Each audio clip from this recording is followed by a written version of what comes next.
står lige nu og er ved at pakke igen for, jeg ved ikke engang hvad det er, anden gang på 10 timer. Hvad siger stemningen, skat? Det er okay. Den er faktisk okay. Overraskende nok er den faktisk okay. Vi ankom i går eftermiddags til Nusa Penida. Vi bookede en Airbnb, som egentlig så fin ud inde på Airbnb, og den havde også været ret billig. Sådan selve Airbnb'en, den var faktisk ret ok, men det som de ikke havde hverken beskrevet eller vist inde på billederne af beskrivelsen, var at der var sådan et åbent badeværelse. Mens nogen jo nok vil synes, at et åbent badeværelse er virkelig, virkelig lækkert, så er jeg rædselsslagen for alle dyr, der kan komme ind på et åbent badeværelse. Med at der var et åbent badeværelse, så var der altså hul fra døren til toilettet og ind til værelset, så alt hvad der kom ind på badeværelset, kunne altså komme ind på værelset også. Det var lidt meget. Vi blev lidt bekræftet i vores skepsis om stedet, da vi kom ud for egentlig at tjekke ud, og der så sad et andet dansk par ude i restauranten. De sagde sådan, at de egentlig selv sad og kiggede lidt på andre overnatningssteder, fordi at de havde fundet en kæmpe edderkop. Vi bookede noget andet, som egentlig så fint ud, og havde sådan ok gode anmeldelser. Da vi så kom her, der begyndte vi at finde larver på stribe. Her er døde fluer overalt på gulvet, og der lugter af mug på toilettet. Jeg ved sgu ikke, om man kan se døde fluer overalt på gulvet. Herude er der sådan en fæl lugt af mug. Det er sådan nogle små ting, som at sådan toilettet er klamt. Håndklæderne er beskidte. Jeg synes hurtigt, at man lyder meget snobbet, når man har det sådan her. Jeg synes sgu også, det er fair, at man godt kunne tænke sig et toilet uden mug og et værelse uden skadedyr.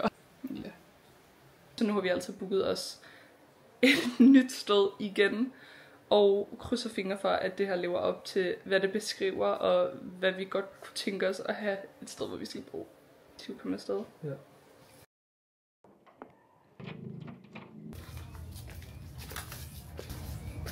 Vi har lavet sådan en scooter igen for, kostede 85.000.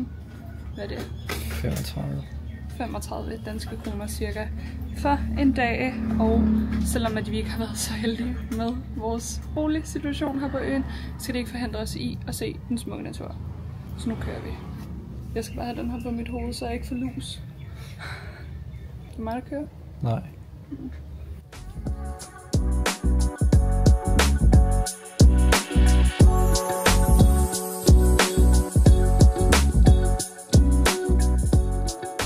What up, fam? Vi står her med Broken Beach. Virkelig flot, faktisk. Det er faktisk helt sådan, at man får dårlige nerver af at se på, hvor tæt folk de står på kanten hele vejen rundt. Virkelig, virkelig flot. Det begynder at dryppe lidt nu, og vejen herud var lidt en bumpy ride. Nu skal vi gå hele vejen rundt, så vi også kan se den broken del af Broken Beach. Hvis du gerne vil have taget nogle sindssyge billeder her på Nusa Penida eller på Bali, så skal du altså bare booke en guide, der gør det her for dig. De ved seriøst lige, hvad de snakker om, fordi at de gør det hver dag.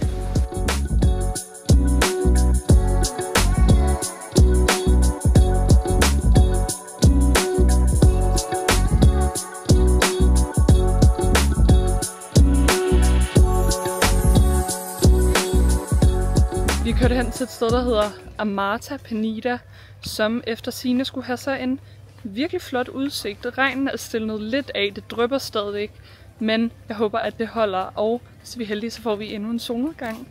Jeg har i hvert fald brug for en stor cappuccino, og jeg tror også snart, at Frank han skal fodres.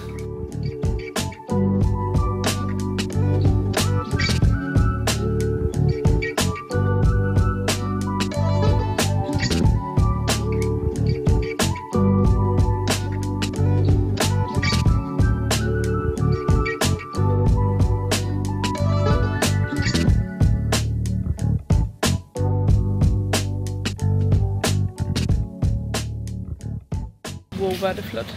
Vi har lige kort været hjemme for at tage et bad og gøre os klar, og nu er vi altså hoppet ud for at se, om vi kan få en lille drink til solnedgangen. Vi har altså bare fundet et eller andet sted på Google Maps og kørt herned på vores scooter for at spørge, om de havde et bord. til os. Vi har altså endnu ikke prøvet at komme ud af et sted, hvor vi ikke har haft plads, så det er bare et tip, hvis man gerne vil ud på nogle lidt pænere steder med nogle lidt bedre udsigter og få en drink eller spise.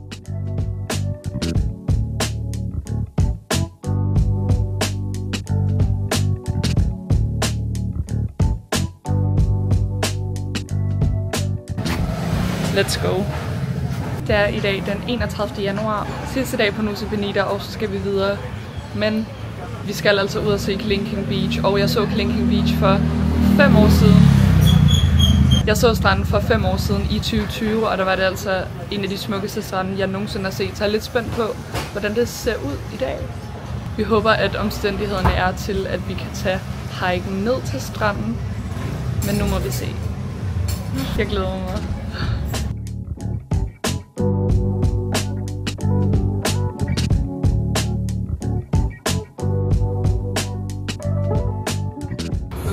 Vi er her, og det er insane. Det er virkelig et tip at komme tidligt på dagen, fordi at mange af de ture, der går ud, både med båd, men også fra øen her, de ankommer omkring klokken 9. Så hvis bare du kommer inden 9, så har du det næsten for dig selv. Prøv lige se. Den næste del er altså ikke for alle, fordi det er lidt af en udfordring at komme ned på stranden. Men det skal vi altså. Man går her, og så følger man faktisk stien hele vejen her, og ender til sidst ned på stranden. Det her det er altså stien, og det er en lille smule crazy. Træd for lige frem, så den ikke går op på dig. Vi har simpelthen været nødt til at vende om, selvom at vi næsten var nede ved stranden, fordi at stierne var fyldt med aber. Jeg har set så mange aber på ét sted. Lidt bange for at blive overfaldet af en abe. Nu går vi sgu op igen.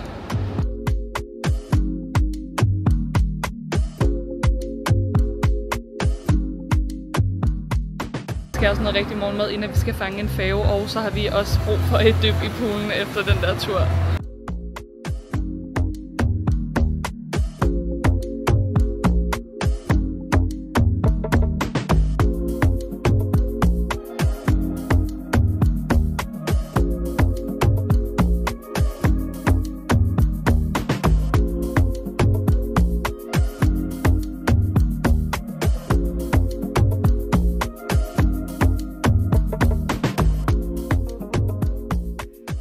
Vi er kommet til Limbongan, og vi har fundet det resort, vi har booket.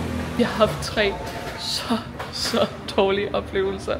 Vi bookede det her, men efter vi har booket, har jeg været inde og læst lidt anmeldelser, og der er rigtig mange dårlige. De kalder sig et resort, men der er mange, der skriver, at det kan de altså ikke. Så står vi lige og venter på vores værelse, og så må vi altså lige se og give det en vurdering.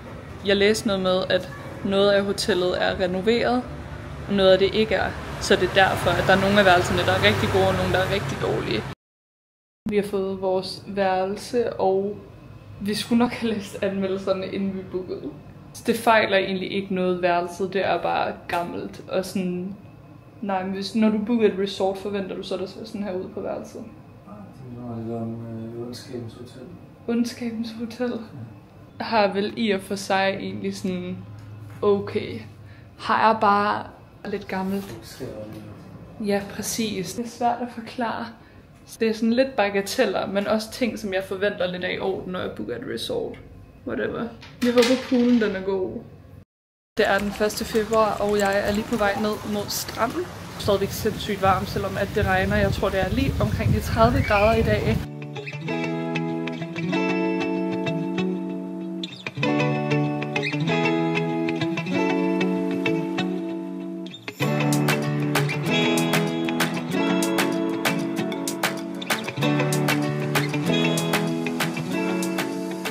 Vi har kørt over den gule bro fra Nusa Lembongan til Nusa Ceningan, mener jeg den hedder, som altså er en lille ø, som er connected til Nusa Lembongan via den her gule bro, som vi lige har kørt over.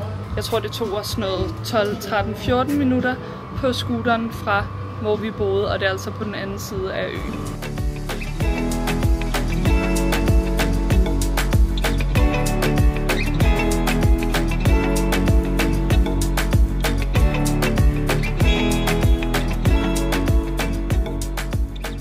Hjem fra Nusa Ceningan, der havde vi altså en lidt sådan en halvtraumatisk oplevelse på den scooter. Vi kører nemlig, og vi kommer ind på sådan en vej, som både er ret lille, mørk, men også sådan virkelig hullet. Der er sindssygt mange vilde hunde, både på Bali, men også her på øerne, og vi kører sådan forbi en hund, der ligger sådan noget på ryggen, som om den sådan vil lege. Frank når lige at sige, ej, se den vil lege, inden den her hund begynder at jagte os på scooteren. Jeg har til Frank sådan, kør, og han kører selvfølgelig, men så begynder den her hund sådan at vise sine bisser.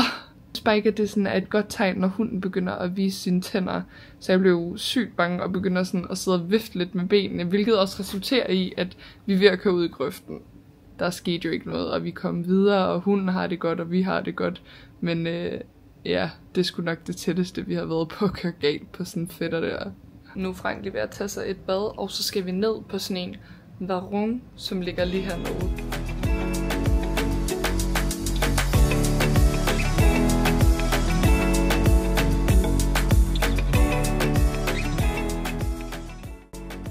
Godmorgen, det er den 2. februar, og i dag der skal vi altså ud og snorkle med manta rays. Så nu skifter jeg altså lige over til GoPro.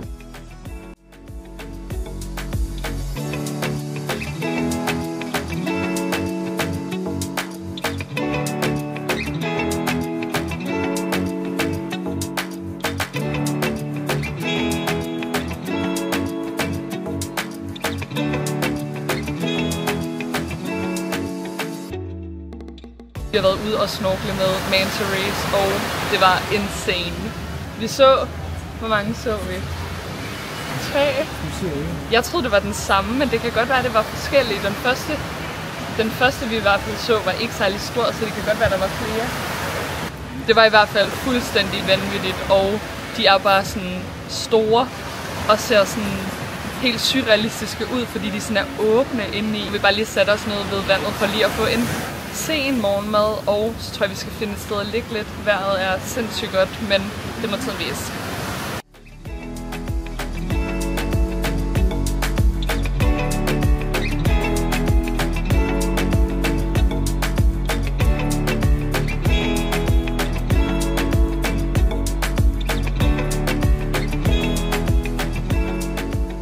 Vi lige holdt ind til siden, fordi jeg så den sødeste lille sådan vejbutik. Der ligger en masse sarronger, der er en masse kjoler, jeg kan se, der også er noget badetøj, og jeg tror, jeg skal se, om jeg kan finde et eller andet, som jeg er nødt til at eje. Måske jeg skal se, om jeg kan finde en, der er lidt brun.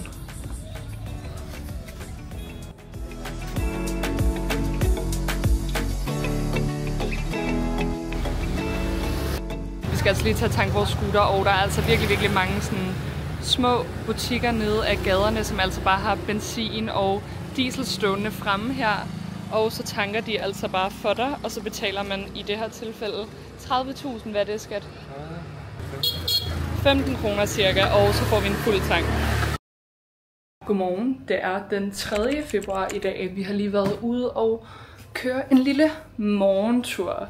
Vi skal tjekke ud fra det her resort, som vi bor på i dag. Det har virkelig været nogle gode dage, vi har haft på Nusaøerne. Det var min første gang på Nusa Lembongan, og jeg har været virkelig sådan imponeret over øen. Sådan en blanding af, at der har været noget at lave, men også virkelig lækre strande for resten, men også bare sådan god tid til bare at chill.